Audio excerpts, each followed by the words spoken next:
dia a todos. Bom dia. Estão me ouvindo bem? Sim. Tá certo. Bom dia aos internautas também que nos acompanham pelos canais da casa. Não sei se é o Facebook, YouTube. Os dois? Instagram também. Instagram também? Ótimo, maravilha. É bom. Eu tenho dito que a gente aprendeu a usar a tecnologia forçados pela pandemia, né? E antigamente a maioria das casas não utilizavam os recursos que a internet nos oferece, que esses aplicativos de comunicação nos possibilitam, né? Aprendemos. Então é o lado positivo que escolhemos da pandemia aí. Muito temos falado, né, nas palestras, nas reflexões, nas obras sobre a justiça divina. Muito se aborda esse tema sobre a justiça e alguns até consideram um Deus punitivo e até vingativo, e às vezes até como Zeus, do Deus grego, como temperamental. Mas Jesus vem nos falar de um Deus amoroso, de um Pai, fazendo uma correlação entre a nossa condição de seres aqui neste mundo, que assumimos muitas vezes o papel de pais e mães. Nós, de forma imperfeita, porque ainda somos imperfeitos, mas Deus é Pai de forma perfeita, porque Ele é perfeito. Basta observar a sua obra. Então, como funciona a justiça divina? Muitas vezes nós responsabilizamos o Criador como sendo um Deus carrasco. Eu tenho um amigo, tinha, né? Porque ele desencarnou, já deve estar no plano espiritual. Deve continuar meu amigo ainda, né? E ele dizia que falar que Deus pune e castiga é denegrir a imagem de Deus. Mas se analisarmos o Evangelho de Jesus, nós vamos perceber que Deus não precisa punir ou castigar. Nós mesmos o fazemos isso. Nos castigamos ou nos punimos? Quando Jesus, em Mateus 16, 27, vai nos dizer que a cada um segundo as suas obras. Aí nós temos a base, o alicerce da justiça divina. A própria justiça se manifesta em nós mesmos. Nós somos os artífices do nosso futuro. Saudável, agradável, alegre, ou às vezes nem tanto. E até podemos nos perguntar, haja vista a situação da vida que estamos levando, podemos daí concluir como é que foi a nossa semeadura no passado. A justiça divina está pautada nessa passagem do Cristo. É o alicerce da obra divina, da justiça divina, a cada um segundo suas obras. Então nós precisamos refletir um pouco como andam as nossas obras e em que áreas nós produzimos. Como andam as nossas obras é uma pergunta que cada um deve fazer e analisar na sua intimidade. Mas que tipo de obras produzimos, em que área produzimos, a gente pode refletir um pouquinho. Eu classifico 3 áreas principais: pensamentos, palavras e ações. Evidentemente que palavras e ações iniciam-se no pensamento. Mas tem pensamentos que nós não exteriorizamos. Por certo, alguns hão de pensar que estes não têm efeito, nem positivo, nem negativo. E até no pensamento, diz os Espíritos a Kardec, que é a única área que nós temos liberdade absoluta. Mas também temos responsabilidade pelo que pensamos. Primeiro, que Deus ouve os nossos pensamentos, Ele sabe dos nossos pensamentos, porque Ele está em todos os lugares. Portanto, Ele sabe dos nossos pensamentos e sabe o que pensamos. Mas o pensamento é uma energia irradiante que nós colocamos no espaço. Mas não estamos lendo os pensamentos de ninguém, graças a Deus. Já pensou se a gente pudesse ler todos os pensamentos? Que ia ser uma confusão e um problema, e íamos arrumar muita encrenca também, né? Com certeza. Mas a energia irradiante que que nós não lemos, mas os espíritos leem. Deus sabe dos nossos pensamentos. Eu gosto de comparar muitas coisas, usar algumas metáforas. Tem alguém com rádio ligado aí, televisão? Não. Ninguém? Claro. Mas o sinal de televisão e de rádio está aqui disponível. Basta ter o aparelho apropriado e nós captamos as imagens ou o som dessas transmissões. Assim ou é nosso pensamento? Basta o aparelho apropriado e os espíritos que nos circundam e nos influenciam, conforme responde os espíritos a Kardec na pergunta 459 do Livro dos Espíritos, estão conosco e eles têm este poder, alguns, ou talvez a maioria, de captar essa nossa energia pensante e compreendê-la. E a partir dessa compreensão, eles podem nos orientar positivamente ou, se forem perturbados, nos obsidiar. É a forma que abrimos canal para a obsessão, mas também para a inspiração. Mas também temos que olhar por outro lado dos nossos pensamentos. Nós somos, irradiamos essa energia e formamos o que dizem uma aura. Né? Essa aura, ela estaria iluminada? Cinza ou escurinha? Como é que anda a nossa aura? Como é que anda a energia que irradiamos à nossa volta com o nosso pensamento? E tem um problema aí também. Porque a energia da Terra, a energia, a psique da Terra, ela é a somatória das nossas. E se a gente pudesse ver a energia da Terra, como é que ela seria? Alguém já fez uma careta ou coisa assim, né? É mais ou menos isso. Né? Então, o que nós estamos contribuindo para a boa energia ou para a má? E esta má energia pode induzir ou auxiliar no processo pernicioso ou perturbado que ainda vivemos. A boa energia pode contribuir, ao contrário, para vivermos melhores, para termos resultados melhores, incentivos melhores e assim por diante. Como andam os nossos pensamentos? E a partir dos pensamentos nós exprimimos palavras. Nós transmitimos, às vezes as pessoas dizem, não, mas eu falei sem pensar. Ninguém fala nada sem passar pelo pensamento, mesmo que atabalhoadamente, mesmo que intempestivamente. Tem que passar pelo pensamento. Ninguém produz nada automaticamente a nível de palavras. E como é que andam as nossas palavras? Eu chuto um número, eu gosto de fazer comparações, portanto eu chuto um número de que 80% dos conflitos que arrumamos nas nossas relações, arrumamos por conta das palavras.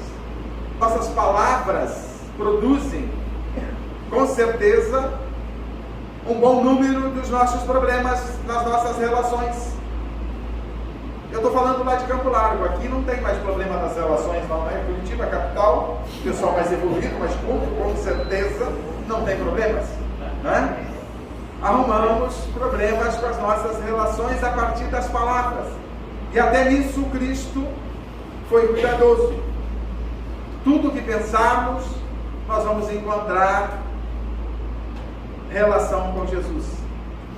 E ele também falou da palavra, do cuidado com a palavra.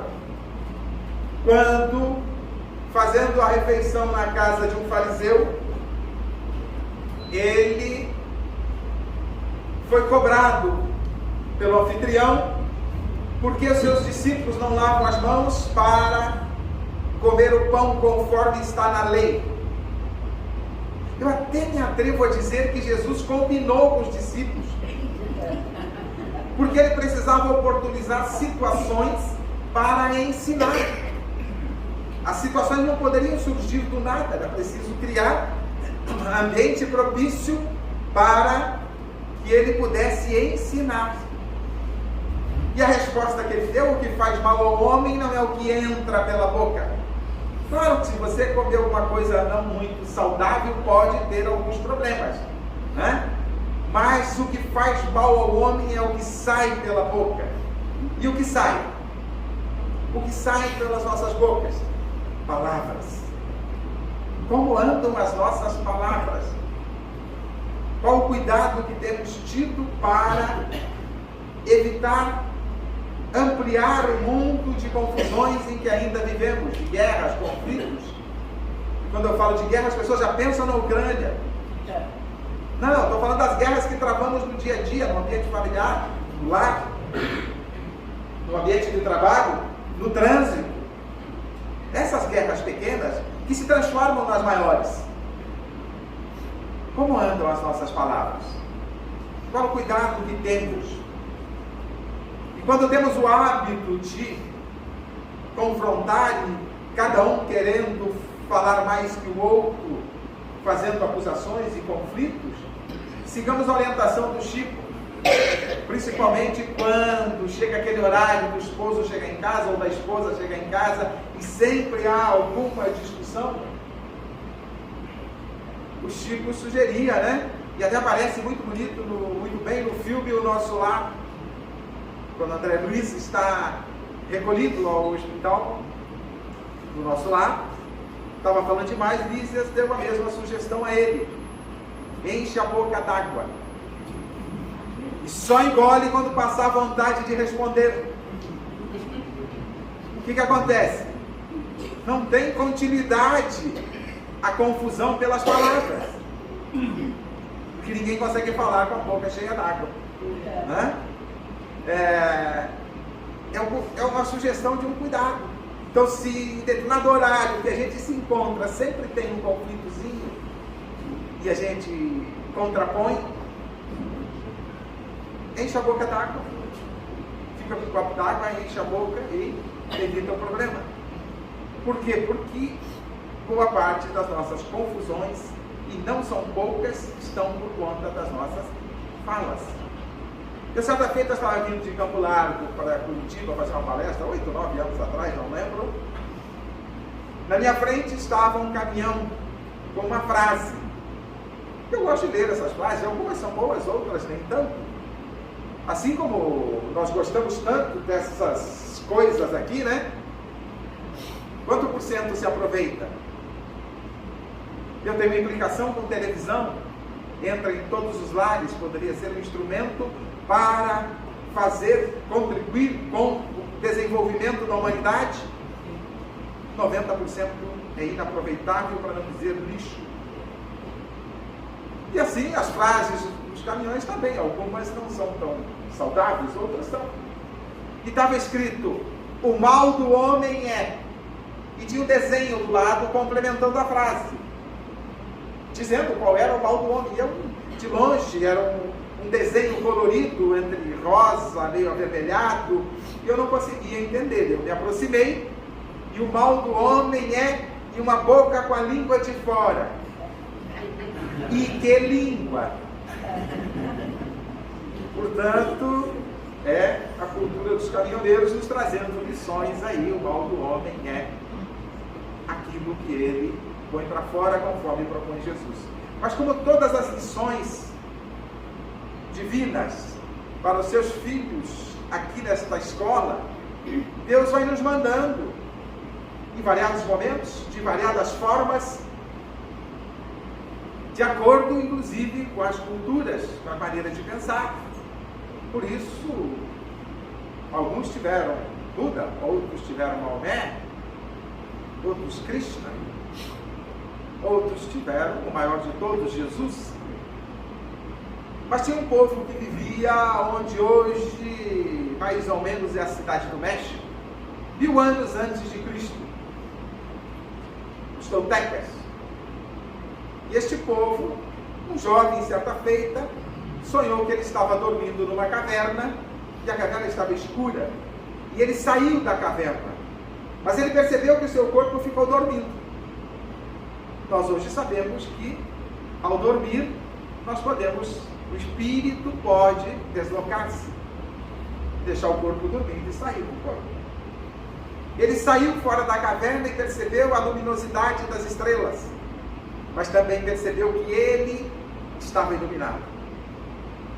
que aquela luz tinha origem nele mesmo. E aí a gente já lembra, Jesus: deixai brilhar a vossa luz, vós sois deuses. Nós temos a centelha divina, e o nosso papel é acender uma fogueira simbólica com esta centelha. E este jovem resolveu criar para o seu povo algumas regrinhas, para que o povo deixasse brilhar essa luz interna, porque as nossas imperfeições, as nossas confusões, as nossas lutas obstruem essa luz interna que nós temos. Em síntese, a nossa ignorância obstrui essa luz. E ele criou 4 regrinhas para que esse povo melhorasse. E criou a cidade Tokyokan. Era a cidade onde os homens viravam deuses, porque eles cumpriam essas regrinhas. 4 regras. Isso está na obra Os 4 Compromissos de Dom Miguel Ruiz. Não é uma obra espírita, mas é uma obra muito interessante de se ler. E já aviso, eu não tenho royalties na venda do livro, tá? Dom Miguel Ruiz se diz herdeiro dessa cultura que vinha de boca em boca, e ele resolveu registrar numa obra. E essa cidade-estado, Tokyokan, era a cidade onde os homens viravam deuses, porque eles cumpriam 4 compromissos. E o primeiro e mais importante compromisso: tenha a sua palavra impecável. 1000 anos antes de Cristo. 1000 anos depois, Cristo vai falar sobre essa questão da palavra. Portanto, tenha a sua palavra impecável, sem pecado, sem mácula. Como andam as nossas palavras? Para não deixar vocês na curiosidade, eu vou só citar os outros 4 compromissos, os outros 3 compromissos, né? Tenha a sua palavra impecável, não tire conclusões, leve para o lado pessoal e dê o melhor de si. Esses eram os compromissos simples, né? Você falou muito rápido. Você falou muito rápido. Muito rápido. Tenha a sua palavra impecável, não tire conclusões, não leve para o lado pessoal e dê o melhor de si. Ok? Dom Miguel Ruiz, os 4 compromissos. José Raul Teixeira, alguns anos atrás, aqui ali na Kennedy, no Paraná Clube, ali tem um local de exposição, né, no clube ali, e ele fez uma palestra lá, promovida pela Federação Espírita do Paraná, e falou sobre esses 4 compromissos, falou os acordos da vida. Ele não chamou de 4 compromissos, chamou de acordos da vida. E até eu mesmo já fiz uma palestra falando sobre os 4 compromissos. Se alguém tiver curiosidade, eu tenho um canal no YouTube. Tinha uma palestra lá. Aí entrou a pandemia, hoje tem 140. E aí a gente foi obrigado a trabalhar, né, de outra forma, né? Então, tá lá, Delmo Flores dos Santos, vocês vão encontrar lá no YouTube os 4 compromissos, entre outros temas lá. Tenha a sua palavra impecável. E nós temos vigiado e cuidado da nossa palavra. Orai e vigiai. Vigiai. Orai e vigiai. Orar para sintonizar os nossos pensamentos com planos mais elevados e melhorarmos, qualificarmos os nossos pensamentos. E vigiar os próprios pensamentos e vigiar as nossas palavras. Temos vigiado as nossas palavras? Quanta confusão nós temos arrumado por conta da nossa palavra mal colocada, ou contaminada, perturbada. Tenha a sua palavra impecável, cuide da sua palavra. Com certeza melhoramos a qualidade em muito das nossas relações e diminuímos muito os problemas que arrumamos pela vida. E vamos colher de acordo com as nossas obras. E as nossas ações, como é que andam? O que nós estamos produzindo, principalmente nas nossas relações com os seres que estão à nossa volta, com os quais nós temos responsabilidade, porque nós temos responsabilidade com todos aqueles seres que cruzam os nossos caminhos. Como andam as nossas ações? Quando alguém nos diz uma palavra atravessada, como é que a gente age? Tem vontade de esganar? Ou não mais? Não mais. Às vezes até pode ficar só na vontade, já melhorou um pouco. No passado, por certo, a gente esganaria. Então nós temos que tomar cuidado. E hoje estamos colhendo alguns frutos amargos deste princípio da justiça divina, conforme as nossas obras. É porque em algum momento nós demos causa.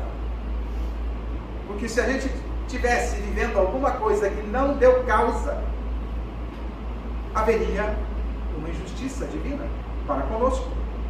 Simples assim. Então nós demos causa.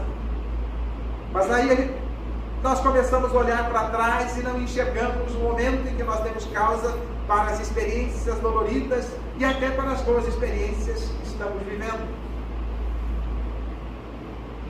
Não encontramos. Aí, como propõe os Espíritos no capítulo 5 do Evangelho segundo o Espiritismo, olhemos um pouco mais para trás. Esse capítulo se chama Bem-aventurados os aflitos. E aí os Espíritos vão mostrar que, se você não encontra a origem daquilo que você está vivendo, olhando para trás na sua encarnação, muita coisa a gente encontra ali, a fonte.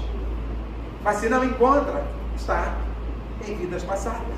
Porque senão não haveria justiça. Estivéssemos vivendo alguma dor, ou até mesmo alguma coisa boa da qual não temos mérito. Não haveria justiça. Então precisamos olhar um pouquinho para trás. Alguém já deve ter pensado aí, então vou fazer regressão de memória para saber quem fui. Certa feita eu estava no Dom Quixote, coordenando um grupo de estudo que eu coordenava lá, e falamos sobre reencarnação. E a senhora disse, eu gostaria de fazer regressão de memória para saber quem fui. Eu disse, eu não. Não quero. Primeiro, porque se Deus escondeu, uma boa causa tem. Já pensou se você, sabendo o que foi no passado e com quem você conviveu, você descobrisse que estava dormindo na mesma cama com o inimigo de outras encarnações? Ia ser um problema meio sério. É claro que não seria inimigo da última encarnação, porque a gente não viria para este encontro conjugal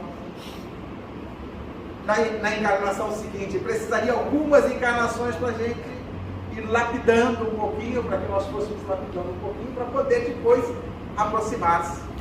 Talvez lapidando por filhos, pais e filhos, como mães e filhas, até que depois possa passar por essa experiência.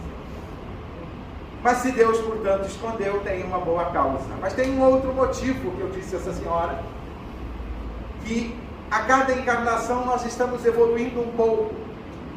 Eu disse a ela, ainda não sou grande coisa, imagina o que eu fui ontem. Não quero saber. Melhor não saber. Mas então como corrigir os erros do passado, sem o saber? Porque nós temos que corrigi-los. E os Espíritos nos trazem orientações no capítulo 17 do Evangelho. Eu estou lendo aquele relógio, não consigo dar agora, me localizei. Senão, se deixar, eu vou ter até uma hora, né? No capítulo 17 do Evangelho, reconhece-se o verdadeiro espírita, por conseguinte, o verdadeiro cristão, pela sua transformação moral e pelos esforços que faz para dominar suas más inclinações. Aí está a chave. Sede perfeitos é o título desse capítulo. Aí, então eu quero saber o que eu fiz no passado para eu corrigir e que deu causa às experiências que estou vivendo hoje. Basta olhar as minhas inclinações. Quais são as minhas inclinações? Se alguém atravessa uma palavra, eu tenho vontade de esganar, eu já posso saber que no passado eu esganaria. Se eu não posso ver um aparelhinho solto por aqui, e não tem ninguém olhando e eu passo a mão, no passado eu fiz pior. Sempre no passado foi pior. Porque nós estamos colhendo pela misericórdia divina de forma mais leve para que possamos vencer, senão se o fardo for muito pesado, a gente não dá conta. Então, Deus nos coloca um fardo de acordo com as nossas possibilidades. E muitas vezes, mesmo assim, nós afrouxamos. Então temos que olhar para as experiências que estamos vivendo e ver, tirar delas o que eu preciso mudar, que lições eu preciso aprender. Não tem outra função. Não é punição, não é castigo, é oportunidade de mudança, de aprendizado. Nós estamos aqui com uma única finalidade neste mundo.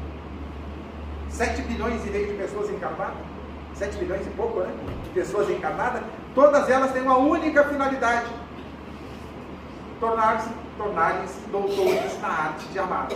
Estamos aqui para aprender a amar, não tem outra função. E tudo que a vida convida é isso. E para aprendermos, é preciso que usemos de alguns recursos que Deus nos oferece em nós mesmos. Eu achava que tinha 2 formas de aprender, até que fui ler Confúcio, e ele disse que tem 3 formas de aprender. A primeira delas é pela reflexão, uso da inteligência. É mais sábio, diz Confúcio.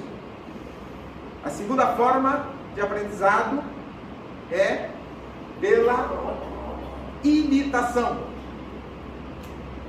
Alguém já inventou a roda, não precisa inventar a roda. Alguém agrediu e teve um troco de volta, cometeu um crime e acabou preso. Eu não vou fazer a mesma coisa. Pela imitação é mais fácil, diz Confúcio. E a terceira forma de aprender é pela própria experiência. É mais amargo, diz o filósofo. Se olharmos para dentro de nós, qual dessas 3 formas nós estamos escolhendo para aprender? A vida nos convida a aprender. Nós temos que olhar para as experiências e perguntar o que eu preciso aprender com elas. É um convite ao aprendizado.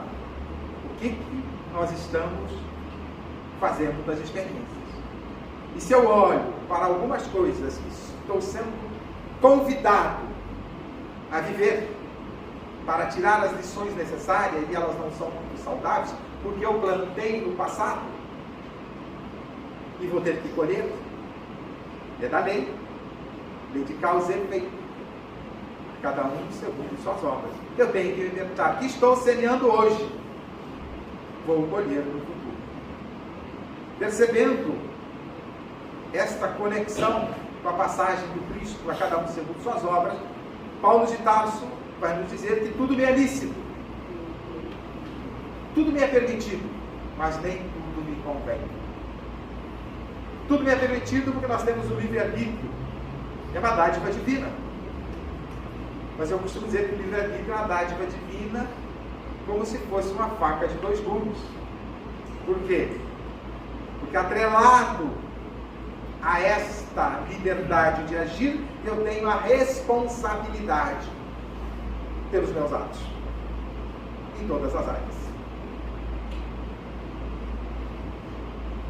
Tudo me é lícito, e Paulo complementa: nem tudo me convém. E aí está uma grande lição de Paulo. Antes de agir, eu devo analisar se aquilo que eu vou fazer convém ou não convém. Ele está nos convidando a analisar as consequências dos nossos atos.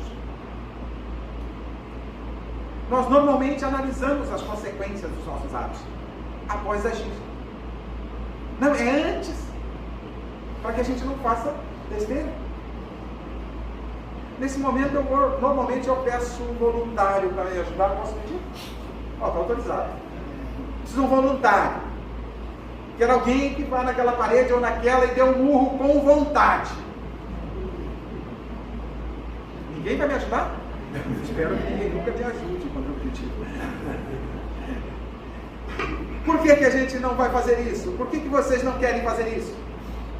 Porque vocês sabem as consequências. Se der um murro na parede, o que vai acontecer? Vai fraturar a mãozinha. Certa feita eu pedi esse exemplo numa outra casa espírita, uma jovem colocou a mão assim na parede. Eu digo: não é isso. É um murro. Aí ela não quis, claro, ainda bem que senão eu me sentir responsável, né? Ainda bem que ninguém aceita. Por quê? Porque analisa as consequências. É isso que Paulo está nos convidando. Tudo me é lícito, mas nem tudo me convém. Analisar as consequências dos nossos atos antes de agir, para que a conta não venha pesada depois. Por quê?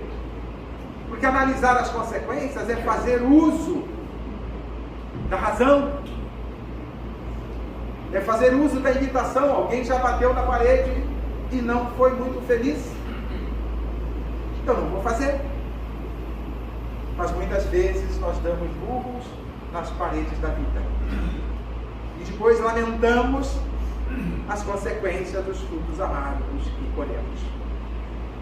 Um exemplo muito simples: você comete um crime, descumpre a lei humana, a polícia te prende e a justiça te condena. É claro, eu estou falando fora do Brasil. No Brasil isso ainda não acontece, né? Mas, não, às vezes acontece. Mas você está preso. A responsabilidade de que você está preso é da polícia que te prendeu, da justiça que te condenou, ou do ato que você cometeu? É isso. A cada um segundo suas obras. Tudo me é lícito, mas nem tudo me convém. Aí estão as fontes de todos os nossos problemas ou de todos os aplausos que recebemos. Depende na direção em que agimos. Como andam os nossos pensamentos? Como andam as nossas palavras? Como andam as nossas ações? Temos que estar nos perguntando isso frequentemente, seguindo a orientação de orar e vigiar. Principalmente vigiar as nossas produções. Uma coisa que eu vejo muito em Campo Largo, não tem ninguém de Campo Largo aqui não, estou falando qual de Campo Largo, daqui a pouco não me deixa mais voltar para lá. Mas lá o pessoal não respeita o semáforo. Aqui não, capital o pessoal já não tem problema com sinal vermelho, né? Mas é muito comum a gente ver o sinal ficar amarelo. O que ele está nos dizendo? Freia, meu filho, segura, para. E o que a gente faz? O que fazemos? Aceleramos. É o conselho que a gente recebe. Tem aquela historinha simbólica, né, do anjinho no nosso ombro, de asa branquinho, e no outro ombro nós temos o vermelhinho, de rabo, tridente, chifrinho. O branquinho diz para nós: ficou amarelo. Para, meu filho. O vermelhinho diz: não, vai que dá. Aí a gente vai, não dá. E a gente provoca um acidente. Mas quando ele percebe que não dá, o vermelhinho é o primeiro a pular do nosso ombro. Não deu. Errei, tchau, fui. Por quê? Porque nós ficamos muitas vezes culpando pelos erros que cometemos, culpando terceiros. As sogras, então, coitadas, né? Não sei se por aqui, mas as sogras são as principais fontes dos nossos problemas, não são? Não, não são. Brincadeira. Mas é a cultura, muitas vezes, de arrumar confusão com as sogras. Nós ficamos culpando o cônjuge, os filhos, o vizinho, o chefe, o patrão. E quando a gente não acha alguém ao nosso alcance para culpar pelos problemas que arrumamos, a gente olha para cima: Deus não é justo, eu não merecia isso. Ou antes a gente passa: isso é culpa do obsessor. É responsabilidade do obsessor, o obsessor que me fez fazer isso. Ele faz. Ele pode até sugerir, mas a decisão e a responsabilidade pela ação é de quem agiu. E o que é pior, a gente às vezes culpa Deus. Deus pode ser culpado pelos nossos equívocos? Não. Ele nos oferece as oportunidades e as lições para fazermos o que é correto. Nos mandou o ser maior para servir de modelo e guia, Jesus. E a resposta mais curta a esta pergunta formulada a Kardec: quem seria o ser maior que Deus mandou para servir de modelo e guia à humanidade? E a resposta mais curta do Livro dos Espíritos: Jesus. Ponto. Portanto, Deus nos manda os recursos para que hajamos de forma apropriada. Mas somos teimosos. Não aproveitamos os recursos. Não aproveitamos as lições. E aí temos as consequências amargas. O que plantarmos, vamos colher. É da lei. É lei de causa e efeito, ou lei de ação e reação. É o exemplo que eu dei do burro na parede. As consequências. Poderia ter pedido para alguém passar o corredor aqui correndo e tentar passar a parede. Estaríamos contrariando uma lei. A lei da física, da impenetrabilidade dos corpos, pois os corpos não ocupam o mesmo lugar no espaço. O espírito pode até passar, mas o corpo vai ficar. Esse é um exemplo, porque se nós não respeitamos as leis físicas, temos consequências. Se não respeitamos as leis morais, temos consequências. E as leis morais são aquelas enviadas, trazidas pelos emissários divinos em todas as épocas da humanidade, desde os filósofos como Sócrates, Platão, os profetas e principalmente por Jesus. As lições trazidas por Jesus. Se colocássemos em prática o Evangelho de Jesus que está conosco há 2000 anos, nós não teríamos mais os problemas que temos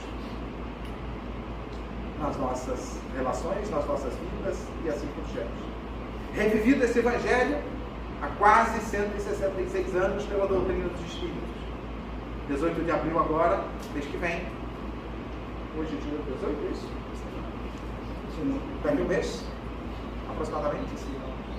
Nós teremos, hoje é 19, então já menos de um mês, nós teremos 166 anos da doutrina dos Espíritos, revivendo o Evangelho de Jesus, esclarecendo o Evangelho de Jesus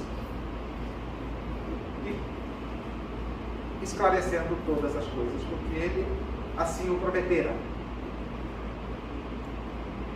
Com tudo isso ao nosso dispor, o que nos falta? Colocar em prática. O que nos falta é viver.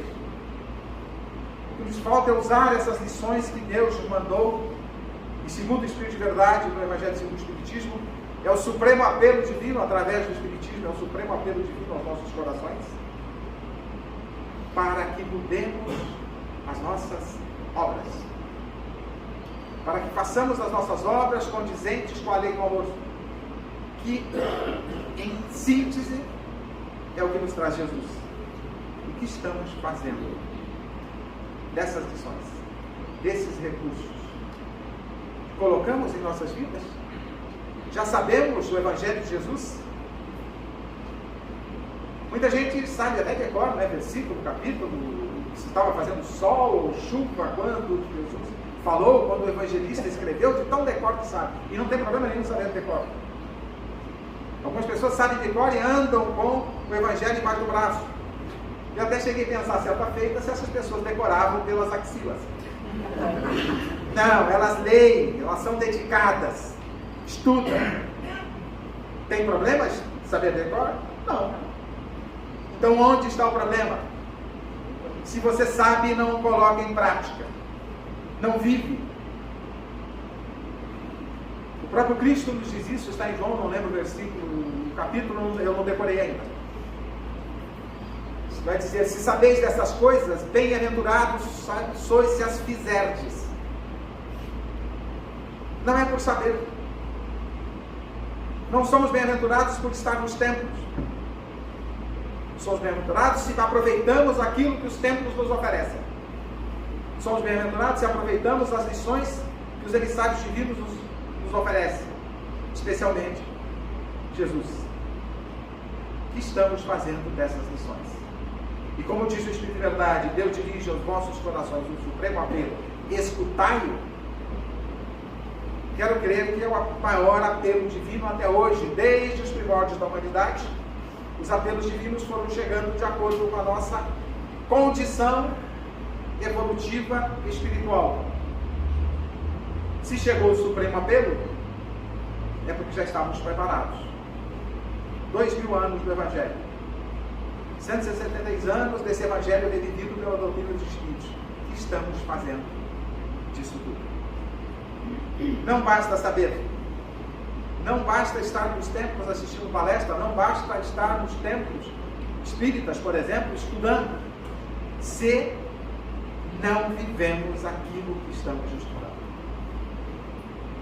Trazendo para uma comparação mais conhecida, se você faz uma faculdade, um curso qualquer, faz medicina, se você não praticar, você não sabe nada. Algum tempo depois, você nem pode dizer mais que era médico, ou engenheiro, ou qualquer outra profissão. A prática é que vai fazer a consolidação do conhecimento. Portanto, precisamos, se queremos mudar as nossas vidas e atingir os objetivos, que é o progresso até a perfeição, como propõe Jesus, é preciso que coloquemos em prática. Vocês gostariam de fazer a cirurgia com o médico que formou ontem? Alguém? Se é assim ou assim, eu vou entender. Alguém gostaria? Não? Não? Eu também não. Agora, se não tem jeito, ou você morre ou faz com esse, aí vamos tentar, né? Por quê? Porque você sabe que ele só terá habilidades a partir de uma prática. De uma prática inicialmente acompanhada, como na medicina, pela residência. Você moraria num prédio construído por um engenheiro que acabou de formar? A chance dele ruir é meio grande, né? Mas em relação ao Evangelho, basta decorar. A faculdade é 25, se muito, % de conhecimento de uma área. O restante está na prática. O Evangelho não é diferente. Se queremos mudar as nossas ações para colhermos frutos melhores, é preciso que vivamos as lições ensinadas pelos emissários divinos em todas as épocas da humanidade, especialmente as lições trazidas por Jesus, revividas pela doutrina dos Espíritos. A escolha é nossa. Estamos nos templos, estamos usando aquilo que os templos nos oferecem, estamos usando aquilo que a doutrina espírita nos oferece. Aí cada um responde para si próprio. Quanto está aproveitando? A forma de aproveitar vai definir as consequências futuras. Ou aproveitamos, usamos e teremos consequências mais leves, ou continuamos fazendo as mesmas besteiras e teremos as consequências amargas que hoje já colhemos pelo passado. A escolha é pessoal e intransferível, não tem terceiros responsáveis, não tem culpados. E se você quiser saber quem é o responsável, tem um aparelhinho em casa que todos têm, com certeza, que pode te ajudar. O espelho. Só você é responsável por tudo que a vida te apresenta. A cada um segundo suas obras, senão não haveria justiça divina. Agradeço a Deus a oportunidade de refletir com vocês, a casa pelo convite, e a vocês, os internautas, pela paciência de me ouvir. Obrigado e que Deus abençoe a todos.